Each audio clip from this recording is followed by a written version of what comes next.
வேதம் வாசித்ததற்காக எரிக்கப்பட்ட வாலிபன் William Hunter. லண்டன்ல ஒரு பட்டு நெசவாளன்.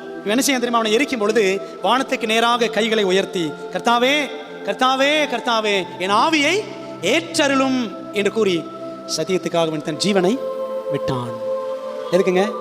பைபிள் படிச்சதுக்காக. இன்றைய வாலிபர்கள் பைபிளை வாசிக்கிறார்களா? பைபிளை நேசிக்கிறார்களா? எரித்தாலும் சரி வாசிப்பேன் என்று கூற எத்தனை பேர் ஆயத்தமாக இருக்கிறோம்? இன்னைக்கு பைபிள் படிச்சோமா அப்படின்னு பிள்ளைகிட்ட கேட்டா, இல்லை பாஸ்டர். நேற்று படிச்சையா? இல்லை பாஸ்டர். எது முக்கியம்? அவனோட வசனம் முக்கியம் இல்லை. பெரியவங்களும் சரி சின்ன பிள்ளைகளும் சரி அநேக நேரங்களில் நாம் உணர்வது இல்லை. தங்கள் பிள்ளைகள் சத்தியத்திற்காக நிற்கும்படி எத்தனை பெற்றோர் பிள்ளைகளுக்கு ஆதரவளித்து ஊக்கப்படுத்துகிறோம். பைபிள் படிக்கணும் அப்படி ஊக்கப்படுத்துகிறோமா? இன்னைக்கு பெற்றோர்கள் பிள்ளைகளுக்கு 1000 கணக்கில் மொபைல் ஃபோன் வாங்கி கொடுக்க ரெடியாக இருக்கணும். ஆனால் பைபிளினுடைய முக்கியத்துவத்தை பிள்ளைகளுக்கு சொல்லிக் கொடுக்குறோமா? எத்தனை பெற்றோர் நீ பைபிள் படித்தாதான் உனக்கு சோறு, நீ எத்தனை பேர் என்ன ஃபாலோ பண்ணுறீங்க?